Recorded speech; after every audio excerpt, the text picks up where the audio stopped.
बिस्मिल्लाहिर्रहमानिर्रहीम। नहमदुहु व नुसल्ली अला रसूलिहिल करीम, अम्मा बाद। मेरे मोहतरम बुज़ुर्गों और नौजवान साथियों, मेरी पर्दानशीं ख़ातीन माँ और बहनों, जैसा कि आपको मालूम है कि आज ये मुबारक रात के जो शाबान के महीने की दरमियानी रात है, जिसे हम और आप शब-ए बारात के नाम से याद करते हैं, तो मैं कुछ देर के लिए आप हज़रात के दरमियान में आया हूँ, इस वजह से ताकि ये बतलाया जा सके कि इस शब-ए बारात की रात में हमें क्या करना चाहिए और क्या नहीं करना चाहिए। क्योंकि अगर हम अपनी पसंद के मुताबिक, अपने मन के मुताबिक कोई काम करते हैं तो उसका नाम दीन नहीं है, बल्कि दीन इसका नाम है कि जो कुरान में हो, हदीस में हो, या सहाबा, ताबईन या तबे ताबईन से साबित हो। इसलिए इनके ख़िलाफ़ जो भी अमल होगा, जो कुरान से साबित नहीं होगा, हदीस से साबित नहीं होगा, सहाबा से साबित नहीं होगा और हमारे बुजुर्गान दीन से साबित नहीं होगा, तो उसका ताल्लुक़ दीन से नहीं है। इसलिए हमें इस शब बारात में क्या करना चाहिए और क्या नहीं करना चाहिए, मैं थोड़ी देर इसी बात पर गुफ्तगू करूँगा। शब बारात के अंदर ज़ाहिर सी बात है, मुहक्किकीन उलमा ने लिखा है कि शब बारात की अल्लाह तबारक व तआला के नबी सल्लल्लाहु अलैहि वसल्लम ने अहादीस के अंदर बहुत सारी फजीलतें बयान की हैं। मिन जुमला तमाम फजीलतों में से एक फ़जीलत ये भी है कि इस रात के अंदर इबादत करना ये दूसरी रातों के मुकाबले में ज़्यादा सवाब का बाइस है। इसलिए आज की रात अल्लाह तबारक व तआला के सामने हमें अपनी इबादतों को और ज़्यादा करना चाहिए। हमें क्या करना चाहिए? हमें करना ये चाहिए कि हम अल्लाह तबारक व तआला से दुआ करें, ज़्यादा से ज़्यादा नवाफिल पढ़ें, ज़्यादा से ज़्यादा तस्बीहात पढ़ें, ज़्यादा से ज़्यादा अल्लाह तबारक व तआला का नाम लें, उसका ज़िक्र करें। ये अहादीस से साबित है।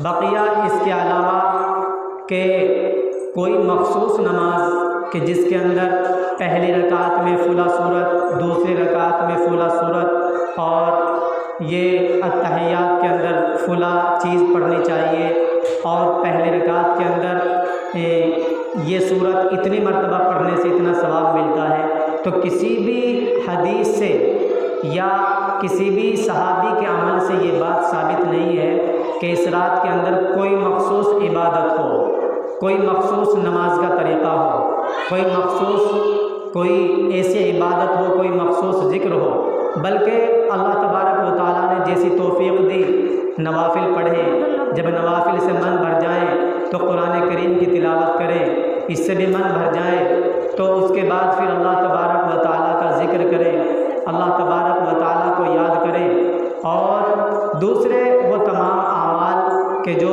हमारे अकाबिरीन बतलाते हैं उनको करना चाहिए। ये तो करने के काम है कि जो जिसका ताल्लुक़ शरीयत से है, कि जिसके करने से इंशाअल्लाह अल्लाह तबारक व तआला हमें इस रात के अंदर वो सवाब देगा जो बक़िया रातों में नहीं देता। और जो काम करने के नहीं हैं वो ये है कि बहुत से आदमी इस रात के अंदर शीरनी बनाते हैं, हलवा बनाते हैं। ये किसी भी हदीस से या किसी भी सहाबी से, किसी भी ताबीन से या किसी भी बुजुर्गान दीन से साबित नहीं है। अब बहुत से लोग कहते हैं कि जी हलवा बनाना कौन सी बुरी बात है, गलत बात थोड़ी है हलवा बनाना। मेरे मोहतरम बुजुर्गों और दोस्तों, बेशक हलवा बनाना लेकिन चूँकि आज रात जो हलवा बनाया जा रहा है वो शब बारात की वजह से बनाया जा रहा है, इस वजह से आप हलवा बनाइए, रोज़ाना बनाइए, कल को बना करके खिलाइए या आज से पहले बना करके खिलाइए। लेकिन आज रात के अंदर जो हलवा बनाया जाता है वो शब बारात की वजह से बनाया जाता है। इस वजह से इस शब बारात के अंदर हलवा बनाना या कोई मीठी चीज़ बनाना ये किसी भी हदीस से साबित नहीं है। फिर अगर हम इस रात के अंदर हलवे बनाएंगे तो जाहिर सी बात है ये रात तो इबादत की है। अगर हम हलवा बनाने में लग जाएंगे तो इबादत कहाँ से होगी? अगर हम हलवा बनाने में लग जाएंगे तो ज़िक्र व अज़कार कहाँ से होगा? अगर हम हलवा बनाने में लग जाएंगे तो कहाँ से कुरान करीम की तिलावत होगी? इस वजह से ये हलवा वगैरह इसका कहीं से कोई सबूत नहीं है। और अगर आपको सदका करना ही है तो उसके लिए पूरा साल पड़ा है, पूरा साल आप गुरबा को खिलाएं, उनको सदका दें और उनको खिलाएं, छोटे बच्चों को खिलाएं, वो जो भी करें। लेकिन आज की रात में ये जो हलवा बनाया जाता है इसका कहीं से कोई सबूत नहीं है। दूसरी बात कि इस रात के अंदर कब्रिस्तान के अंदर जाया जाता है। कब्रिस्तान में जाना अल्लाह के नबी सल्लल्लाहु अलैहि वसल्लम से एक हदीस के अंदर सिर्फ एक मरतबा जाना साबित है।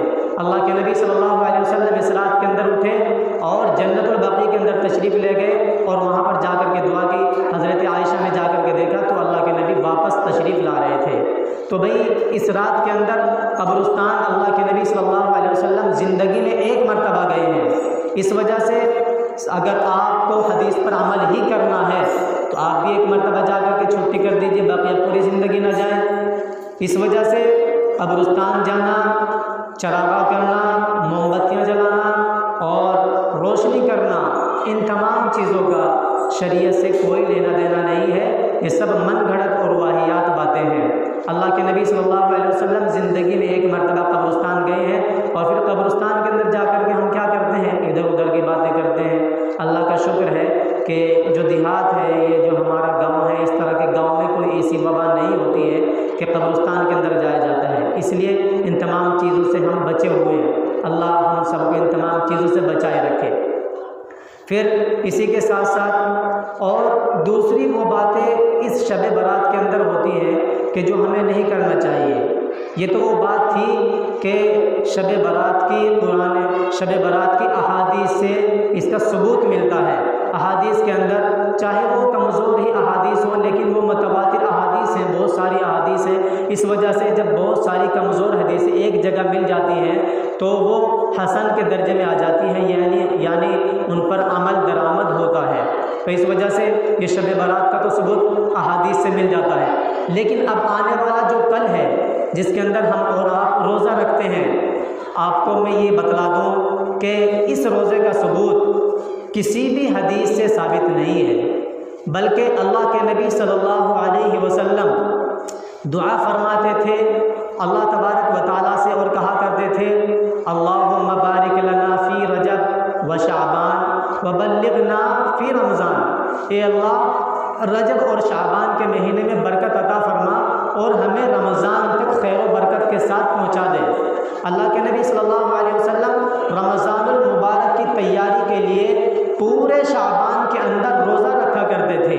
बस सिर्फ रमज़ान और शाबान में फ़सल के लिए 1-2 रोज़े पहले छोड़ दिया करते थे। यानी अगर रमज़ान कल को है तो 1-2 दिन पहले रोज़ों को तर्क कर दिया करते थे। तो अल्लाह के नबी सल्लल्लाहु अलैहि वसल्लम का जो मामूल था वो पूरे शाबान के रोज़े रखने का था, ना ये कि सिर्फ 15 शाबान और 14 शाबान के रोज़े रखने का मामूल था।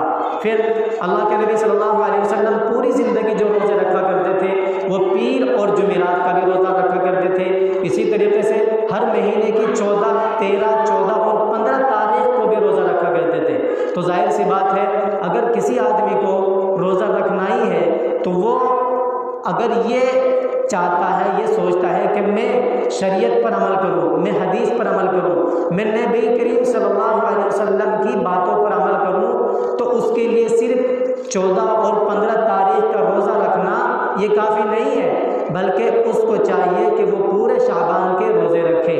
ये वो बातें हैं जो बतलाई गई हैं कि लोग इनको मानने के लिए तैयार नहीं होते और दलील ये देते हैं कि जी हमने तो अपने बाप दादा को, हमारी बड़ी बूढ़ी औरतें यही करते हुए आई हैं और शब बारात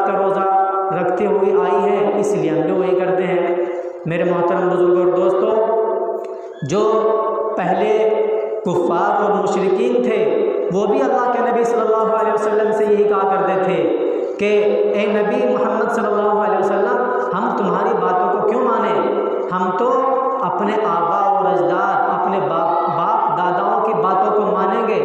हमने तो अपने बाप दादाओं को यही काम करते हुए देखा है, इस वजह से हम यही काम करेंगे। तो शरीयत दीन इसका नाम नहीं है कि जो परंपरा चली आ रही है उसके मुताबिक अमल किया जाए, नहीं, बल्कि शरीयत इसका नाम है जो कुरान से साबित है, शरीयत इसका नाम है जो हदीस से साबित है, शरीयत इसका नाम है जो सहाबा से साबित है, शरीयत इसका नाम है जो ताबीन तबे ताबीन से साबित है, शरीयत इसका नाम है जो हमारे अकाबिर उलमा अइम्मा मुजतहिदीन से साबित है, न कि हमारे मन घड़त वाहियात बातें। इसका नाम दीन और शरीयत नहीं है। जो मैंने पहले जुमला अर्ज़ किया था कि अपनी मनमानी करके उस पर शरीयत का लेबल लगाना, इसका नाम शरीयत नहीं है, बल्कि अल्लाह के नबी सल्लल्लाहु अलैहि वसल्लम की अहादीस से, कुरान से जो साबित है उसका नाम दीन है। तो मेरे मोहतरम बुजुर्गों और दोस्तों, जो बातें कही गई हैं उन बातों पर अल्लाह हमें अमल करने की तौफीक अता फरमाए। और इसी के साथ साथ एक बात जो ये अर्ज़ करनी है कि हमारे मुल्क के अंदर ये जो हमारे मुल्क ही नहीं बल्कि पूरी दुनिया के अंदर जो वबा फैल रही है, कि जो वबाई मर्ज़ है कि जिसको कोरोना वायरस का नाम दिया गया है, ये बहुत ही ख़तरनाक और मुहलिक बीमारी है। इसका बज़ाहिर डॉक्टरों ने कोई इलाज मुकर्रर नहीं किया, बल्कि इसका सबसे बेहतरीन इलाज डॉक्टरों ने बतलाया है कि सोशल डिस्टेंस किया जाए, यानी आपस में समाजी दूरी बनाई जाए, एक दूसरे से दूर रहा जाए।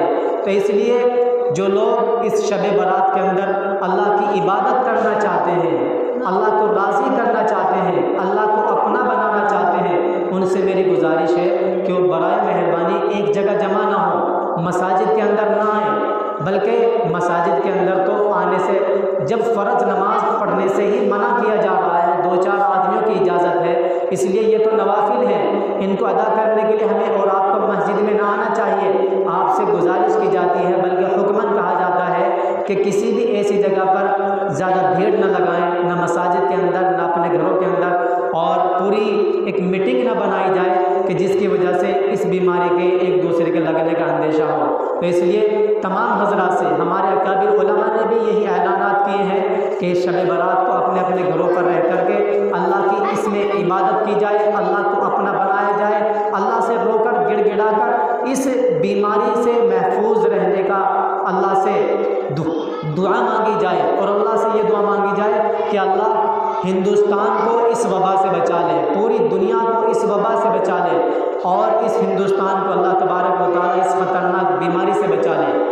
इसी तरीके से जो आज की रात है, जाहिर सी बात है, इस रात के अंदर अल्लाह तबारक व तआला और रातों से ज़्यादा सवाब अता फरमाता है। मैं आपके सामने माइक पर जो आया हूँ उसका एक मकसद ये भी है कि आप हज़रात जो अपनी मस्जिद